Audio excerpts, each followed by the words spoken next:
India மீதான வரியை 18% குறைப்பதாக அமெரிக்க அதிபர் டொனால்டு ட்ரம்ப் அறிவித்துள்ளார். அமெரிக்க அதிபர் டொனால்டு ட்ரம்ப் மற்றும் பிரதமர் நரேந்திர மோடி இடையிலான பேச்சுவார்த்தையில் பிரதமர் மோடி ரஷ்யாவிடமிருந்து கச்சா எண்ணெய் வாங்குவதை முழுமையாக நிறுத்திவிட்டு வெனிசுலாவிலிருந்து அதிக எண்ணெய் வாங்க ஒப்புக்கொண்டதாக ட்ரம்ப் தெரிவித்தார். மேலும் பிரதமர் மோடி மீதான நட்பு மற்றும் மரியாதை காரணமாக அவரது வேண்டுகோளின் பேரில் இந்தியா மீது அமெரிக்கா விதித்த பரஸ்பர வரியை 25%இலிருந்து 18% குறைப்பதாகவும் தெரிவித்தார். அமெரிக்காவிடமிருந்து சுமார் $500 பில்லியன் மதிப்பிலான எரிசக்தி மற்றும் தொழில்நுட்ப பொருட்களை வாங்கவும், அமெரிக்க பொருட்கள் மீது இந்தியா விதிக்கும் வரிகளை படிப்படியாக நீக்கி பூஜ்ஜியமாக்கவும் மோடி ஒப்புக்கொண்டதாக தெரிவித்தார். இது மட்டுமல்லாமல் ரஷ்யா யுக்ரைன் போரை முடிவுக்கு கொண்டு வருதல் உள்ளிட்ட பல விஷயங்களை பற்றியும் பேசியதாக ட்ரம்ப் தெரிவித்தார்.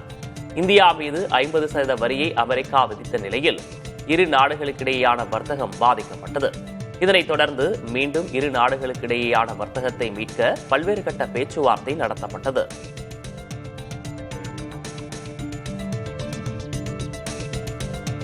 இந்தியா மீதான வரியை குறைத்ததற்காக அமெரிக்க அதிபர் டொனால்டு ட்ரம்புக்கு பிரதமர் நரேந்திர மோடி நன்றி தெரிவித்துள்ளார்.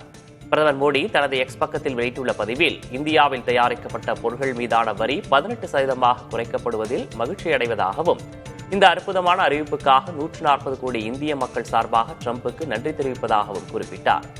மேலும் இரு பெரிய பொருளாதாரங்களும் உலகின் மிகப்பெரிய ஜனநாயக நாடுகளும் ஒன்றிணைந்து செயல்படும் போது மக்களுக்கு பெரிதும் நன்மை அளிக்கும் என்றும், உலக அமைதி, நிலைத்தன்மை மற்றும் செழிப்புக்கு அதிபர் ட்ரம்பின் தலைமை முக்கியமானது என்றும் தெரிவித்தார்.